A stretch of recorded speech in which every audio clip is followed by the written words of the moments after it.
नमस्कार, कुरुक्षेत्र भूमि न्यूज में आपका हार्दिक स्वागत है।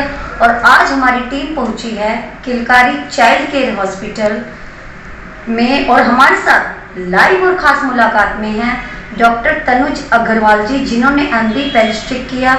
और इस हॉस्पिटल का जो स्पेशलाइजेशन है वो है चाइल्ड स्पेशलाइजेशन।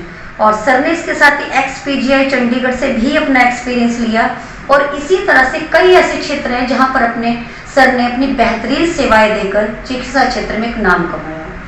7 सालों से ये हॉस्पिटल चाइल्ड केयर हॉस्पिटल के मुकाम पर बहुत अच्छी महारत हासिल कर रहा है। तो आइए सर से लाइव मुलाकात करके जानकारी लेते हैं। सर ने अपना एक्सपीरियंस किस तरह से यहाँ पर शेयर किया, किस तरह बच्चों का ट्रीटमेंट करते हैं, क्या हॉस्पिटल में फैसिलिटीज अवेलेबल हैं और किस तरह के बच्चे सर के पास रोगों से पीड़ित आते हैं और सर किस तरह से बहुत अच्छे से उनका इलाज करते हैं। नमस्कार सर।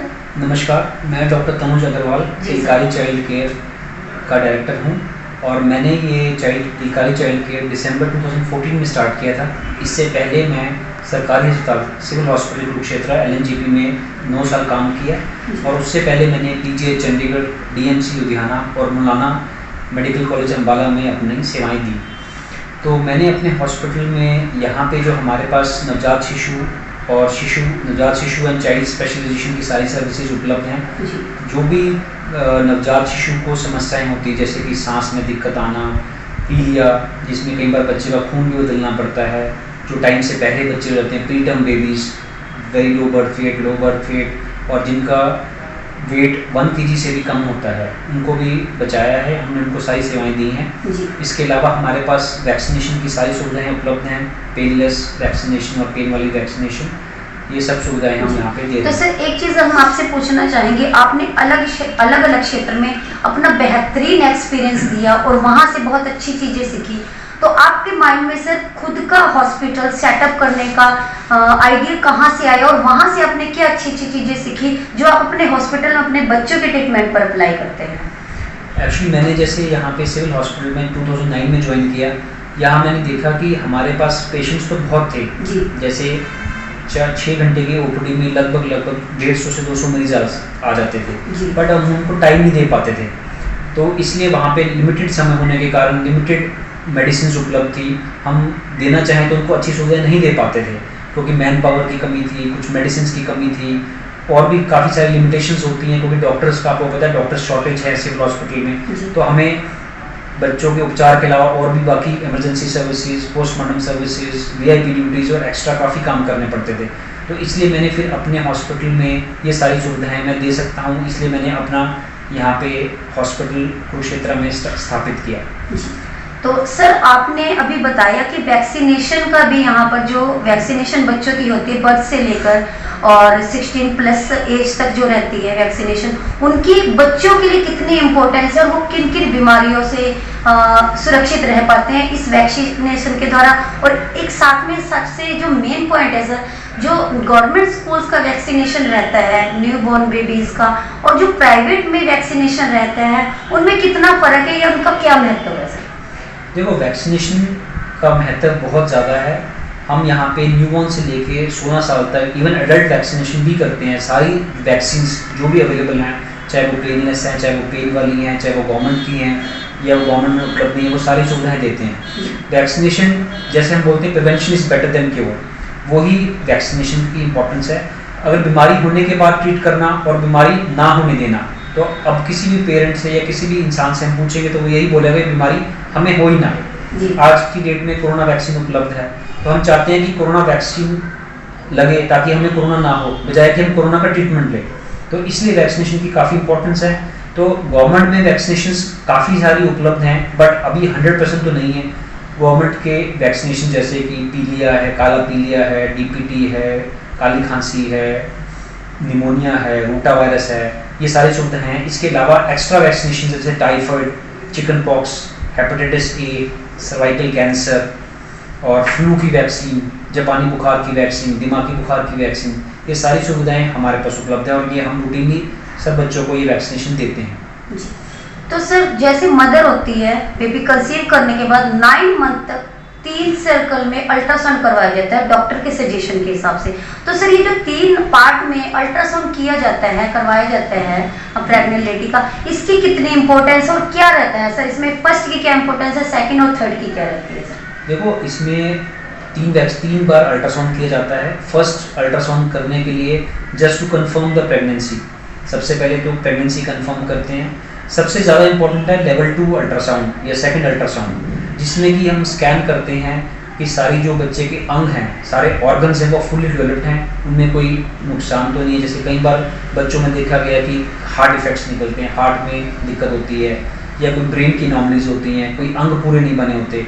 तो लेवल 2 अल्ट्रासाउंड का महत्व ये है कि that is a detailed ultrasound, जिसमें हर अंग को प्रॉपर बारीकी से चेक किया जाता है और कोई भी ऐसा मेजर डिफेक्ट हो जो लाइफ के साथ कंपैटिबल ना हो या जिसका बच्चे के आने वाले टाइम में उसकी लाइफ पे बहुत ज़्यादा इम्पैक्ट हो, ताकि हम बच्चे को वहीं पे गिरा सकें, अबॉर्शन कर सकें। कुछ बीमारियाँ ऐसी हैं that is not compatible with life, और वो ऐसे बच्चे जो हैं सोसाइटी पे भी और अपने पेरेंट्स के लिए बोझ बन जाते हैं। तो उन बच्चों को जिसमें मेजर डिफेक्ट्स निकलते हैं तो उनका अबॉर्शन किया जाता है। तो लेवल 2 अल्ट्रासाउंड का ये इंपॉर्टेंस है। और जो थर्ड अल्ट्रासाउंड है वो बिफोर डिलीवरी करवाते हैं, वो देखने के लिए कि बच्चे की पोजीशन कैसी है, प्रॉपर उसकी पोजीशन है, प्रॉपर ग्रोथ हो रही है, पानी कम तो नहीं है, पानी ज़्यादा है, कोई नाड़ जो बच्चे की पॉल नाड़ होती है वो गले में फंसी हुई तो नहीं है, बच्चे की पोजीशन कैसी है, ताकि डिसाइड कर सके कि डिलीवरी के टाइम उस पर क्या कोई दिक्कत आने का खतरा तो नहीं है, नॉर्मल डिलीवरी होगी या सिजेरियन से ही करवाएं तो ज़्यादा बेहतर है। आने वाले खतरे के लिए पहले से अलर्ट रहने के लिए वो किया जाता है जी। तो सर 90 डेज के लिए आयरन और कैल्शियम माँ को बोला जाता है कि ये रेगुलर लेनी है, इसकी कितनी इंपॉर्टेंस रहती है बच्चे के डेवलपमेंट में? देखिए, जितना भी जो बच्चे को सारे स्टोर्स, जो सारी एनर्जी मिलनी है, आयरन, कैल्शियम और बाकी एनर्जी, वो मदर से ही मिलनी है थ्रू अम्बिलिकल कॉर्ड। और डिलीवरी के बाद जो है मदर की रिक्वायरमेंट दुगनी से तिगनी हो जाती है कैल्शियम की और आयरन की, क्योंकि जो है डिलीवरी के टाइम, चाहे वो नॉर्मल डिलीवरी है चाहे वो सिजेरियन है, उसमें ब्लड लॉस होता है।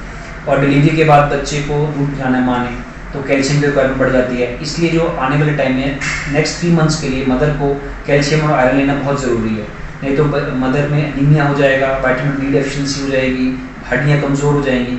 तो इसलिए मदर जितना बच्चे को अगर अच्छा पौष्टिक आहार देना है, अच्छा दूध देना है, तो मदर को भी उतनी ही अच्छी जो है अच्छा उसको डाइट लेनी पड़ेगी। तो सर माँ का दूध कितना इम्पोर्टेंट है बच्चे के लिए, क्या इसकी इम्पोर्टेंस रहती है सर? देखो, ये तो आपको सबको ही पता है कि माँ का दूध को अमृत माना गया है।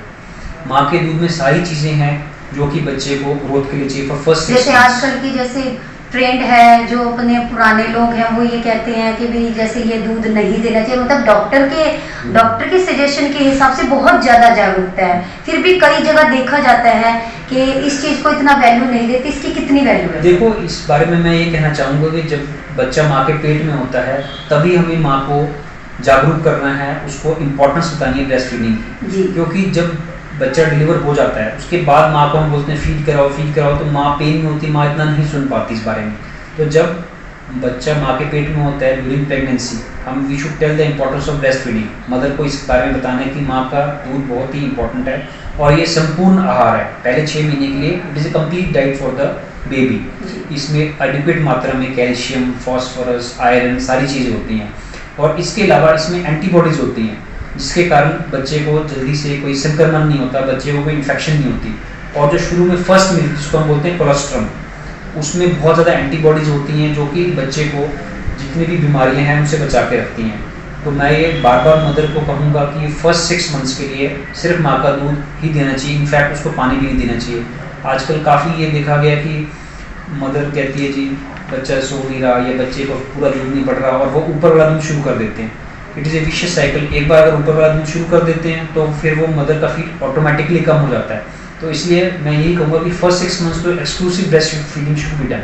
6 मंथ्स के बाद जैसे जैसे बच्चे की ग्रोथ होती है उसके बाद हम फीडिंग के अलावा और बाकी चीज़ें जैसे वीनिंग फूड जैसे सूजी की खीर, दलिया, बनाना, बिस्कुट, वो अलग चीज़ें दे सकते हैं। बट फर्स्ट 6 मंथ्स तक ब्रेस्ट फीडिंग ही देनी चाहिए। और ब्रेस्ट फीडिंग में देखो इट इज़ चीप सोर्स, इसमें कोई खर्चा नहीं है, कोई इन्फेक्शन का रिस्क नहीं है, कोई बर्तन नहीं साफ करने, नहीं तो आप बॉटल से फीडिंग करोगे, बॉटल से इन्फेक्शन हो जाएगी।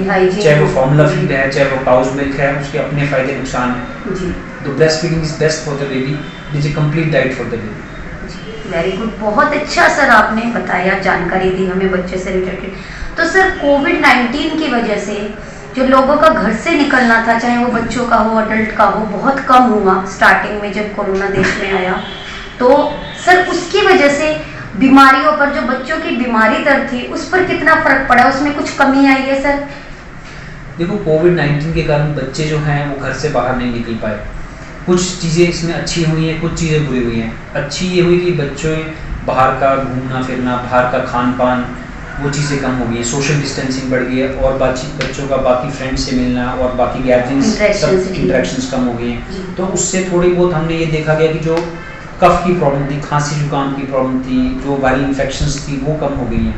बट बच्चे घर में रहने करके सारा टाइम टीवी देख रहे हैं, मोबाइल देख रहे हैं, इसके कारण से उनका हेडेक की प्रॉब्लम, चिड़चिड़ापन, क्योंकि वो अपने फ्रेंड से खेल नहीं पा रहे हैं, उनके साथ इंटरेक्ट नहीं कर पा रहे, तो उनमें चिड़चिड़ापन बढ़ गया है, हेडेक की प्रॉब्लम बढ़ गई है, सारा टाइम टीवी या मोबाइल पे लगते हैं, ऑनलाइन क्लासेस कर रहे हैं, उनकी आईसाइट वीक हो गई है। और ज़्यादातर क्या है कि घर पे वो खाना खा रहे हैं, फिजिकल एक्टिविटी कम हो गई है, इसके कारण वेट गेन भी काफ़ी हुआ है उनमें। ज़्यादातर बच्चों में वेट गेन देखा गया है, वही फिजिकल एक्टिविटी इंपॉर्टेंट है काफ़ी। तो पिछले 1 साल में उनकी फिजिकल एक्टिविटी तो बहुत ज़्यादा कम हो गई है। तो इसलिए इसमें बहुत अच्छी बातें भी हैं पर बुरी बातें ज़्यादा हैं। अब जैसे जैसे उम्मीद है कि कोविड ठीक होगा तो बैक टू लाइफ नॉर्मल होगी, बच्चों की एक्टिविटी बढ़ेगी। सर कुरुक्षेत्र भूमि न्यूज़ चैनल जब के मध्य आया, बहुत अच्छे विचारों को हम साझा करेंगे अपने व्यूवर्स तक, तो आप चैनल के माध्यम से क्या जन संदेश देना चाहेंगे? जन संदेश तो मैं यही देना चाहूँगा कि एक तो कोविड वैक्सीन के ऊपर कि हम सबको बोलेंगे सब वैक्सीन लगवाएं, चाहे वो कोई भी एज ग्रुप है, वैक्सीन से डरे मत। मैंने खुद दोनों वैक्सीन लगवाई है, वैक्सीन से कोई ऐसा साइड इफेक्ट नहीं है, क्योंकि जब कोविड चल रहा था तो हम सब कह रहे थे कि कोई वैक्सीन आ जाए। अब वैक्सीन आ गई है तो सब हम वैक्सीन से डर रहे हैं कि वैक्सीन के साइड इफेक्ट हैं। ऐसा नहीं है, कोई भी वैक्सीन जो हम बच्चों में लगाते हैं थोड़ा बहुत माइनर साइड इफेक्ट्स हर वैक्सीन का होता है, जैसे कि लोकल फेवर, स्वेलिंग, वैसे ही वैक्सीन टोटली सेफ है। तो मैं यही कहना चाहूँगा कुरुक्षेत्र भूमि के माध्यम से, सब अपील करना चाहूँगा सब लोगों को वो मैक्सिमम वैक्सीन लगवाएं और अपने रिलेटिव्स नियर वंस को भी कहें कि वो वैक्सीन लगवाएं। और वैक्सीन लगवाने के बाद ये मत सोचें कि हमने वैक्सीन लगवा ली है तो हमें कोविड नहीं हो सकता। हमें ये social distancing programs, face mask, hand sanitization, इन सब चीज़ का पालन करना है। अब हमें कोविड-19 जो है ये हो सकता है अगले साल, 2 साल, 3 साल में रहे, तो हमें ये सारे मेजर्स लेने पड़ेंगे, ये सारी प्रिवेंटिव मेजर्स का पालन करना पड़ेगा। बहुत बहुत धन्यवाद सर, आपने बहुत अच्छी जानकारी दी। तो बने रहिए कुरुक्षेत्र भूमि न्यूज़ के साथ, आगे भी आपको लाइव और खास मुलाकात में घर बैठे ही अलग अलग डॉक्टर्स का विजिट करा के उनके विचारों और उनके अनुभवों को आप